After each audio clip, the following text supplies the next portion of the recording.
flower and welcome you to Althea. You know, it makes us better. We have more reflections of the divine. So we encourage you to stay after a little lunch there in the dining hall. It'll be on us today. Please come meet the folks here who are the regulars, and we hope you come back. No lunch today? You will not get lunch today. But I will buy you a Cheryl's cookie. And come on a Sunday that we do have lunch. We'd love to give you that treat. And now, one of my favorites, I love Connie. And Connie Carter's going to come up here now and give us the opening prayer.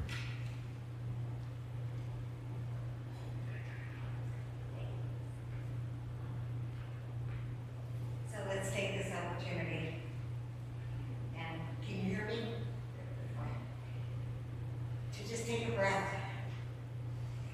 You know, it always is a busy time for everyone to just, you know, to allow ourselves to get here. And now that we're here, now that we're in the presence and power of that one mind, then let's breathe into that. Breathe in and know that that power, that presence that we call God, that we know as love, is absolutely alive within each one of us. In our words, in our actions, in our reactions. As we allow ourselves to be totally present in this moment, right here, right now. And it's in this moment that we give thanks. We give thanks for this community, for this awesome building, for our speaker that's here today, for the musicians that will light this place up with their sounds. And to know that everyone is here by divine design, that we all are here on purpose. And that purpose is to experience and express love.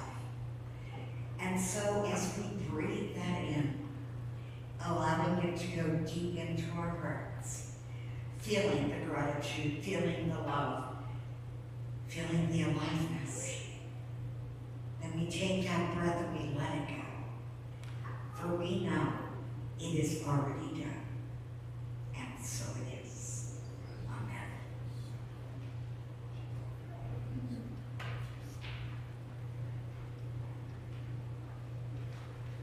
Please stand and show your holy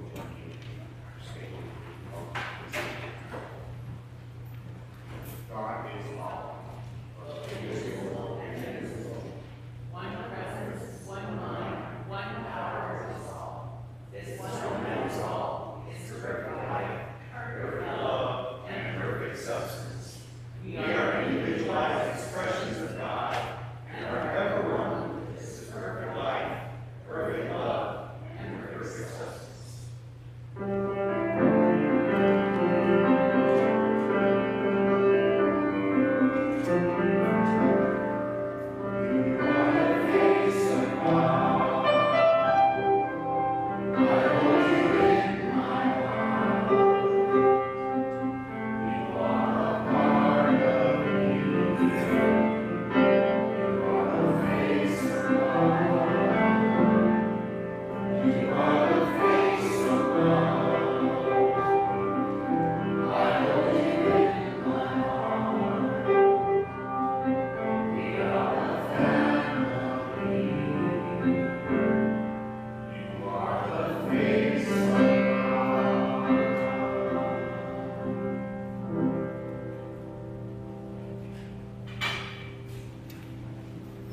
And a quick hello to everybody watching on Facebook and YouTube and MySpace and Twitter and TikTok.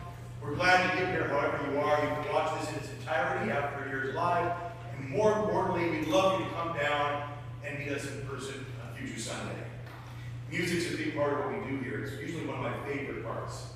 Because you can talk to God in your own way when you hear the music. And today's featured musician is Chelsea Grace. She's a classically trained vocalist, studied opera and musical theater in college, performed in all kinds of musicals, plays, operas, cabarets, variety shows, dare I say even a burlesque show or two.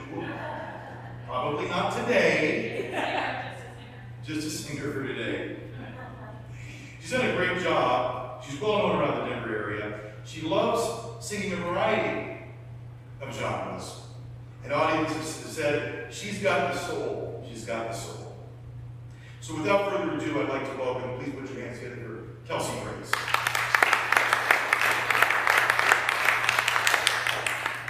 Good morning, everyone. This is my second time back, so thank you for having me. I'm actually going to do a little Broadway today, because I felt it went along with this subject, so I hope you enjoy. Thank you so much.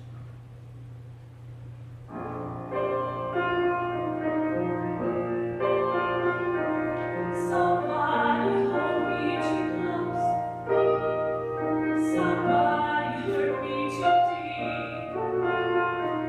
Somebody sit in my chair and ruin my sleep and make me aware of being alive. Being alive.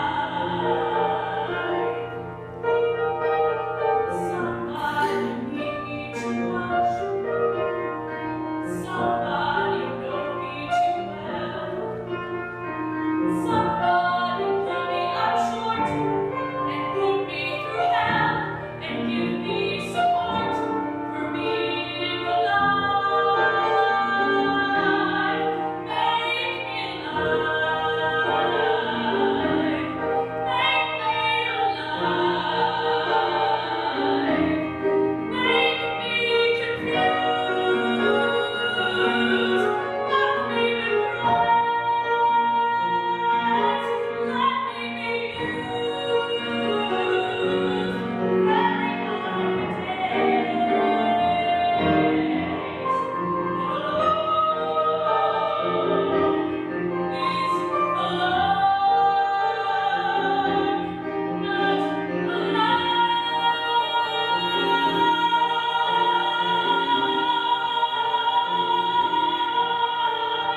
Somebody got me with love. Somebody forced me to care. Somebody make me come through. I'll always be there. Is trying to get you to help us survive. Being alive. Being alive. Being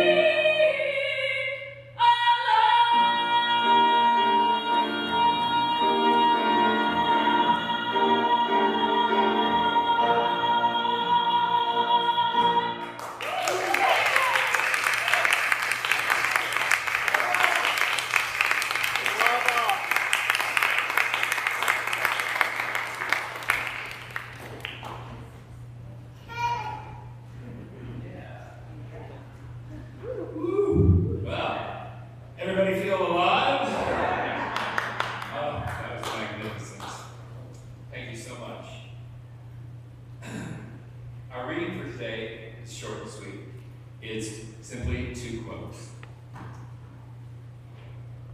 The greatest glory in living lies not in never falling, but in rising every time we fall. Nelson Mandela. And from Winston Churchill, success is not final. Failure is not fatal. It is the courage to continue that counts.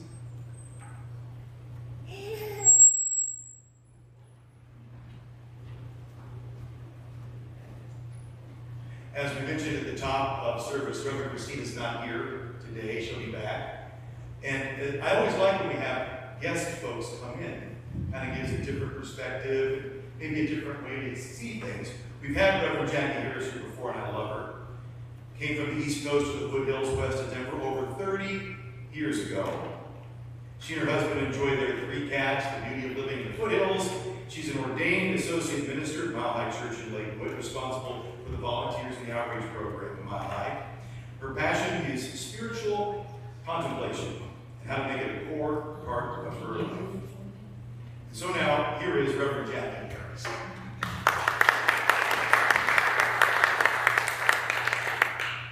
It's lovely to be here with you this morning, and Jason just asked me if I wanted the flicker, and I'm like, would you flick for me? And since it's behind me. here was formerly Fort Burns Mall. You have an absolutely spectacular facility. It has an elegance to it, and you can feel all the souls that have been here before you. And that's such an important thing for a spiritual center. So I appreciate that Christina asked me. I knew Christina in ministerial school. I was leaving as she was entering. And we have a really good relationship. She's a good woman. We have a good spiritual leader here.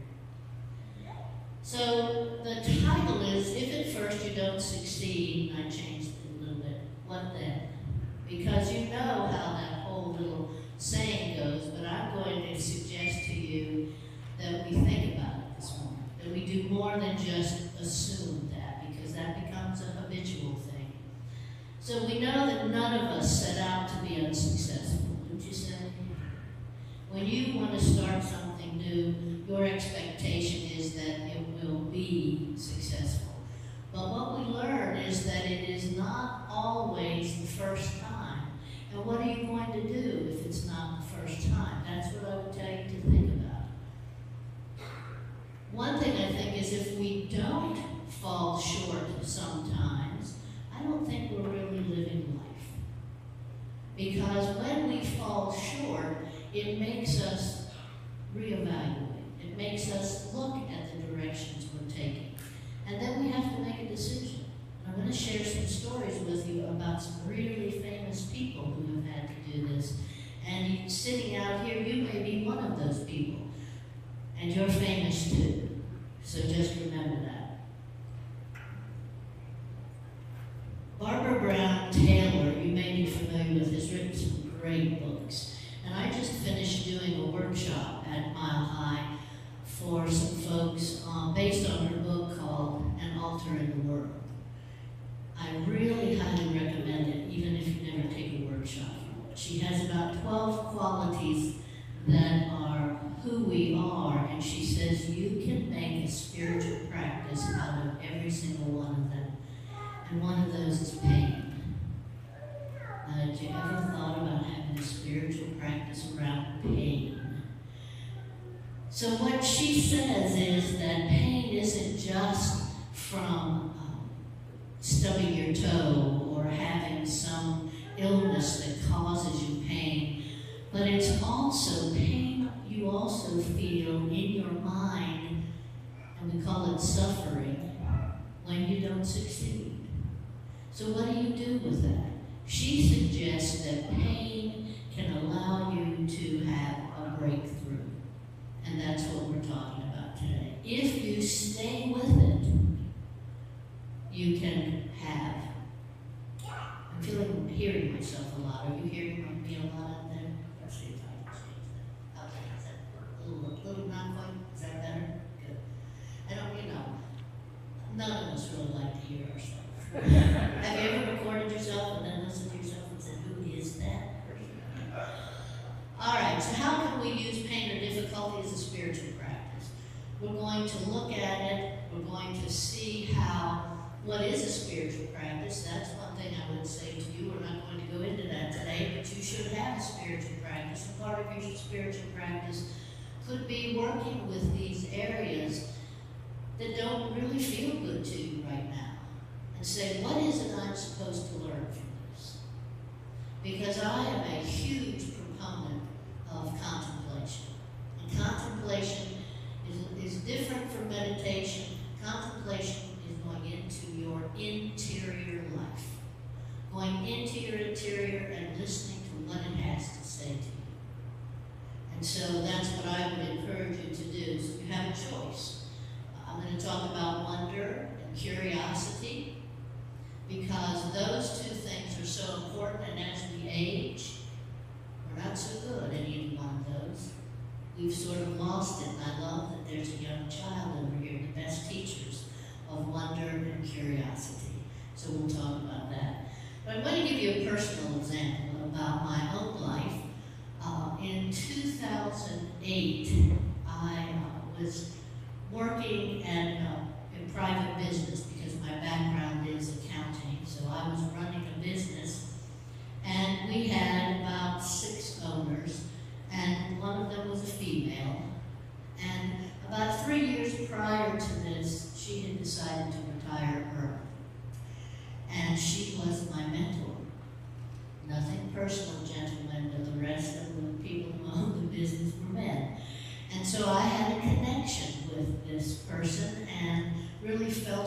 support, and she left, and I felt a little adrift. And yet, I was familiar with this job. I had done it for 15 years, so I knew the job. There were moments when I sometimes felt like an imposter. Have you ever felt that in anything you've ever done?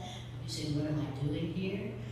And so what eventually happened was I was relieved of that job. But the interesting thing for me was I had started going to Mile High Church in 2006.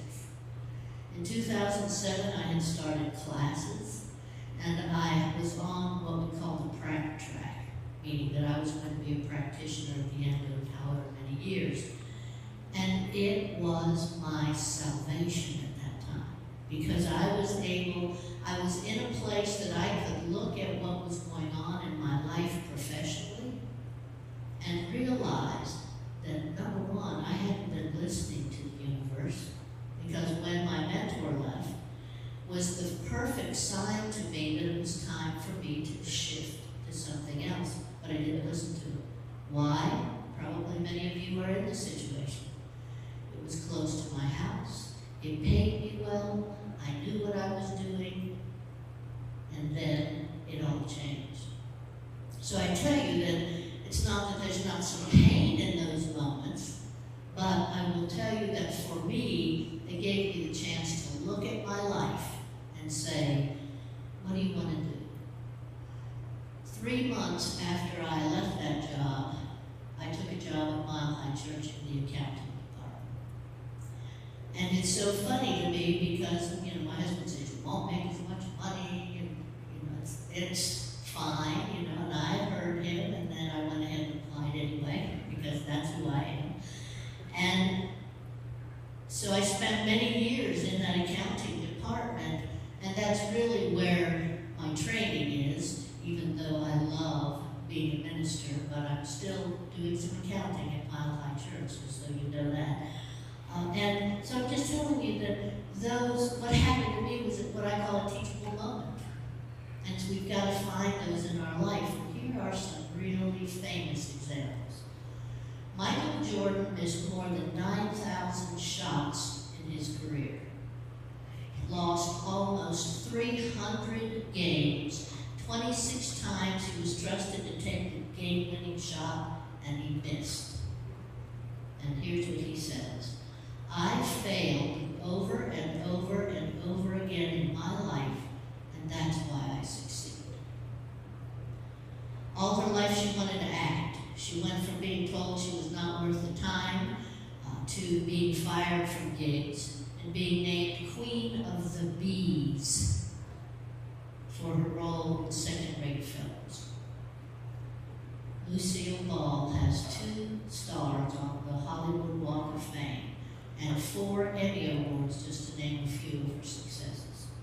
She said, I'd rather regret the things I have done than the things that I haven't.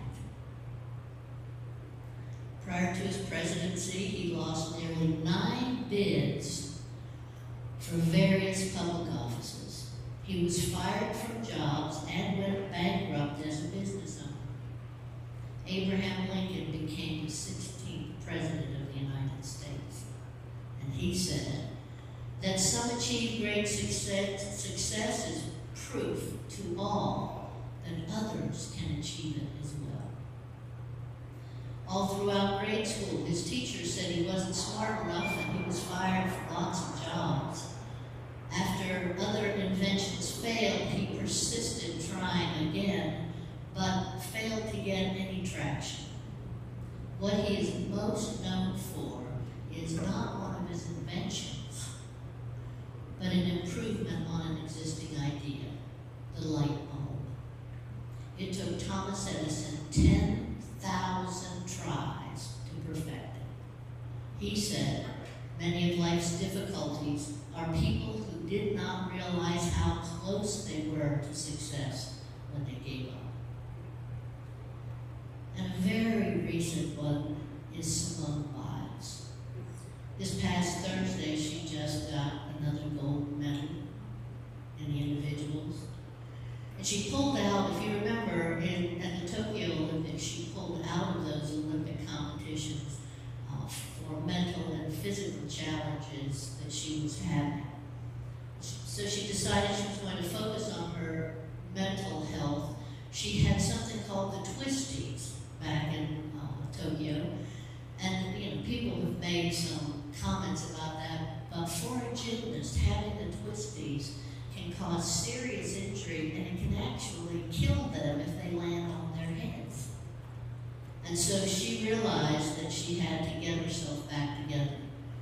So, as I said, fast forward to our Paris Olympics now, and at 27 years old, she's once again the Olympic gold medalist in individual all-around gymnastics.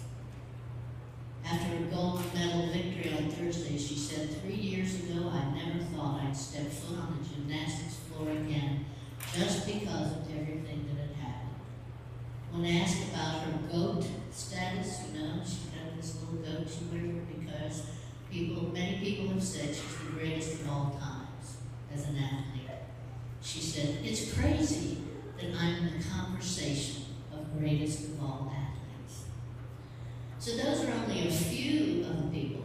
I gave you about a half a dozen people. You probably know many more who overcame something and kept moving forward. So I'm going to give you 3 considerations when difficulty shows up in your life. The first one is keep moving forward.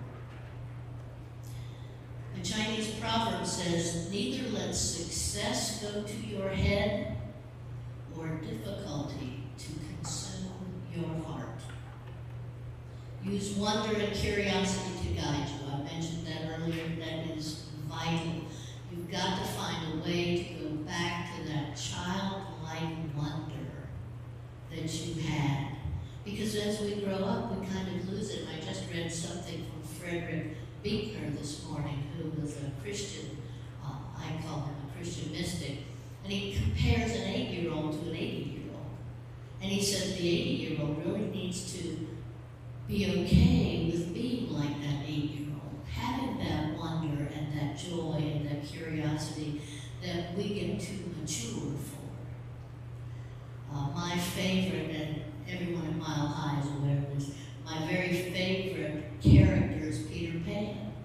And it wasn't just because he said, I won't grow up. It was because he knew how to play. And he knew how to engage everybody in the art of play. So I encourage you, when you're keeping moving, to look for the wonder and curiosity. And so I'm going to take a minute, I'm looking up for a reason, because I want to do a little process with you all. Because at this point, I want you to close your eyes, put your feet on the floor, whatever it is that kind of gets you in a centered place. And take a deep breath in and let that breath out. Look deeply within yourself. Just let your mind's eye go into your interior body. As I ask this question, ask yourself, do I still feel and have a sense of wonder in my life? Do I still feel and have a sense of wonder in my life?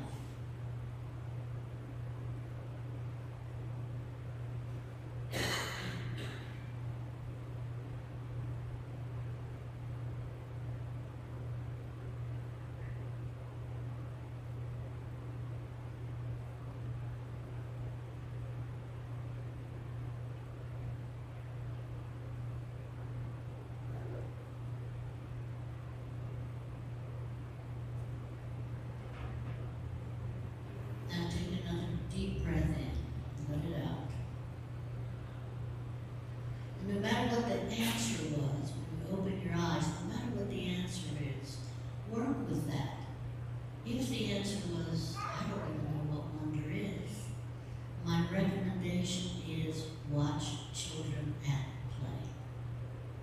When young children are curious about everything, and if we could learn to be curious, I'll tell you one of the other attributes or qualities that Barbara Brown Taylor talks about is blessings. She said we need to learn to bless everything, even a stick. We need to look at it, we need to talk to it. What kind of tree did it come from? Did a bird sit on it? Those are the things that can help you re-engage that wonder and curiosity in your life. So I'll send you out with that homework this week. Martin Luther King said, if you can't fly, then run. If you can't run, then walk. If you can't walk, then crawl. But whenever you do, you have to keep moving forward. The second point is opportunity. Look for the opportunities in those difficulties that you find yourself in. Look at, if you consider the people that I gave you as examples, Thomas Edison, Abraham Lincoln, Lucille Ball, Michael Jordan, Simone Biles, all of those people looked for opportunity in the midst of what was happening. They didn't just stop. They didn't say, okay, well that didn't work, and then let it go. And a lot of us do that because it's embarrassing to us to not succeed. We think we're the only people that have ever not succeeded. We're the only person, and that, of course, we know is not true. Be willing to look at difficulties and each piece of it and allow it to teach you something. That's the opportunity. Because remember, difficulty, not succeeding, is not fatal. It's not going to kill you. It should make you stronger. So difficulty may mean that there's another opportunity for you around the corner. And take that opportunity and wonder about it. Look for the wonder in it. And for me, as I said, taking that job at Mile High Church, in a way, it was a healing time for me. I was able to do a lot of inner work, and I saw it as an opportunity, and I'm not sure that I was even conscious of that when I took that job. That it was really, I was going somewhere like a hospital to heal myself. Albert Einstein said, out of clutter, find simplicity. From discord, find harmony. In the middle of difficulty lies opportunity. And the last point of this is resilience. Maybe your difficulty is showing you how to not succeed gracefully, with sincerity, and see new possibilities. You'll read many things that say people learn more from their difficulties in life than they did from their successes. And each one of you may find that's true for you. If you do a little life analysis, and you can do that, you know. You can lay out from when you started to where you are now, and where are the moments that really have affected you in your life. And more than likely, they may be the difficult times. I want to give you another example. Her name is Jamie Lima Kern. You may be familiar with her. She recently, in April, she released a book, There's Wonder. She released a book in April called Worthy.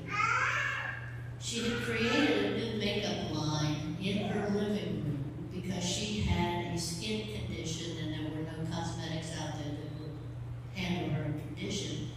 It was called IT Cosmetics, IT. She tried to promote it and then to sell the line, but she was repeatedly told no. But what she did was she came to the realization that no meant not now. That the yes was coming, but that right now was not the right time. And so she continued to do her work to get her line seen, and she went on QVC, and she tells her whole story in this book, and it's really a great book about particularly resilience, for hanging in there. But this is how successful she is. She sold her brand to L'Oreal for $1.2 billion. And she's been on Forbes' top 6 women, the wealthiest women in this country. And that's perseverance, folks. That's resilience. That's not letting yourself be pulled down. If you need outside help, if you can't do it all yourself, then find help. But know that you have the power. Remember, in all of the teachings of New Thought, you are a unique manifestation of the divine. The divine doesn't make any mistakes. And so each one of you needs to just remember that for yourself. Resilience allows you to get up when you feel knocked down. Remember, you want to be curious and wonder-filled to make the distance between where you are and where you want to be reduced. And that's resilience. I'm going to give you a closing story and then I'll do a little conclusion. And this is really a timely story. In 1968, the Olympics were in Mexico City. And there was a runner by the name of John Stephen Aguirre who was representing Tanzania. He began the race, and now you know Mexico City is an elevation. Tanzania is not. He had not done any of his training expecting what he got when he got to elevation. So he's running, and at the 19 kilometer point during the 42 kilometer race, there was a jockeying for position between some runners, and he was hit. He fell and he dislocated his knee. He also fell hard on his shoulder. He didn't break it, but he was injured. And he got up and continued running. He finished last among the 57 competitors who completed the race. And by the way, 75 had started, so some others had fallen away. The winner of the marathon finished in 2 hours and 20 minutes, and Aguirre finished in 3 hours and 25 minutes. When there were only a few thousand people left in the stadium and the sun was setting, he finished. A television crew was sent back from the medal ceremony when word was received that there was one more runner about to finish. As he finally crossed the finish line, a cheer came from the small crowd. When he was interviewed later and asked why he continued running, he said, "My country did not send me 5,000 miles to start the race. They sent me 5,000 miles to finish the race." And that's what I tell each of you. Remember, you are running in a 52-kilometer race. I suppose we are, sort of, but don't give up. Just be resilient, be open to the opportunities that await you from that no that you maybe got, and keep moving. Keep moving forward is the key. So the old adage, if at first you don't succeed, the rest of that, you know how it goes. How does it go? Try again. That's how I want you to remember this talk. Not what would you do, but understand that that's the whole point of this. Don't give up. Greatness is inside of each one of us. It's just how it shows up. And it doesn't show up the same with everyone. Rumi said, "Yesterday I was clever, so I wanted to change the world. Today I am wise, so I'm changing myself." And I couldn't resist being in the home of divine science. I'm going to close this with a quote from None Brooks. "Do not call your problems troubles. There is but one trouble in the world, our mental attitude toward things, the view we take of them. Face your troubles, ask the meaning, seek to know the purpose. There are two ways by which we may get rid of trouble. We may change our mental attitude. We may see everything as opportunity. What once made us weep will make us happy. I want to do just a really brief closing prayer. I know you do a closing prayer in the end, but I'd like to have you just close your eyes and take that deep breath in. Feeling the presence of the divine right in this space right now and in our digital space also, knowing that each person in the sound of my voice has an opportunity to make change in their life, to embrace the wonder and curiosity that still resides within them. I see that and I know that for each person right now. That anything that does not feel supportive now, we look at it. And if we know that this has come from a deep place within us, we work to move forward, to look for the new opportunities. And we do all of this with wisdom.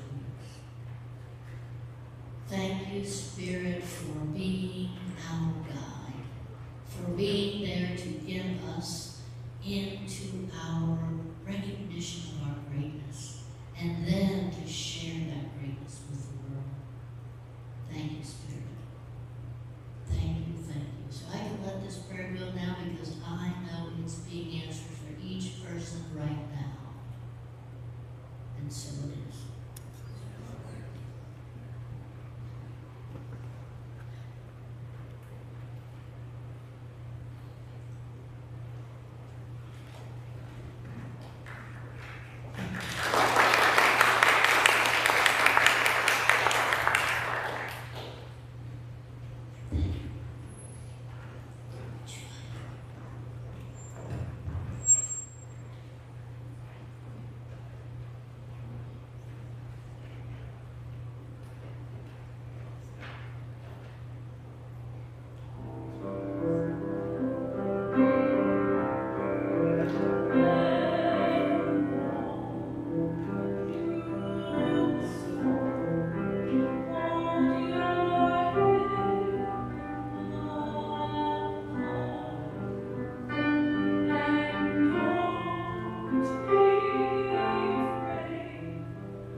Thank you, Chelsea. That was awesome. Maybe Friday night we'll do burlesque here one night. Beautiful voice, and I do love both those songs. And thank you, Reverend Harris, too. Powerful. We talk a lot about the circle. As you give, you receive. In the giving, you receive. And so it's time now to talk about the offering. I'll ask the ushers to come forward. We can bless. Surprise, you're not sure. As we bless in advance, all the generosity you might be willing to share with us. And a reminder, we'll be passing the basket around. That's old school. If you grew up in the Midwest, you don't pass the basket. We've gone high-tech, though. You can scan the QR code in your program. You can donate that way. You can also go to our website. We also have the Vegas tip jar back there. Slide the card. It's $10 a slide. So ask us to say the prayer in unison here. And it's not just for us today, but really I think it applies to all of us in our life. The universe provides all that I need and all that I give. With great joy, I share my prosperity, planting seeds for a world I'm helping manifest. And so it is. Amen. And as we pass the basket, I need to be here. Daryl's going to drink the water. Daryl's going to lead our community song here in a few seconds. I think Daryl might have been were you the extra Beatle? Daryl loves the Beatles. He's going to sing today one of my favorite Beatles songs, Imagine.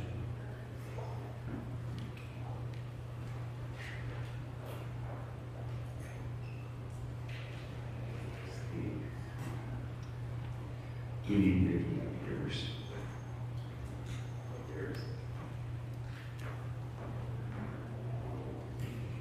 Did the Beatles have backup singers? I don't know what I call it. Yo-yo. Yeah. That's controversial. Yeah. Please stand as you're able to join us.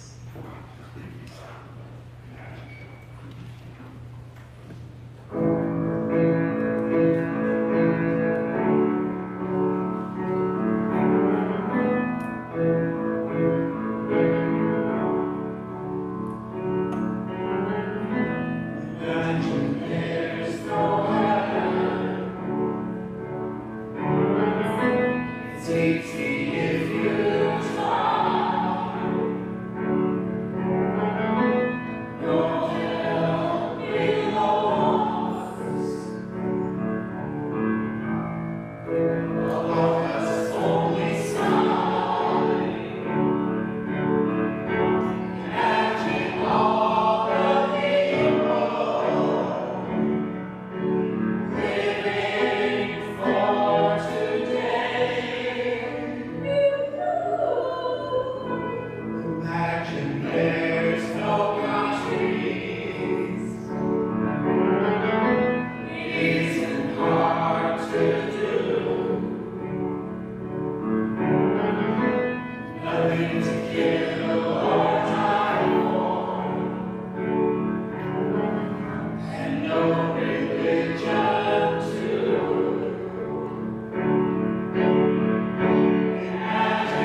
Saying, what?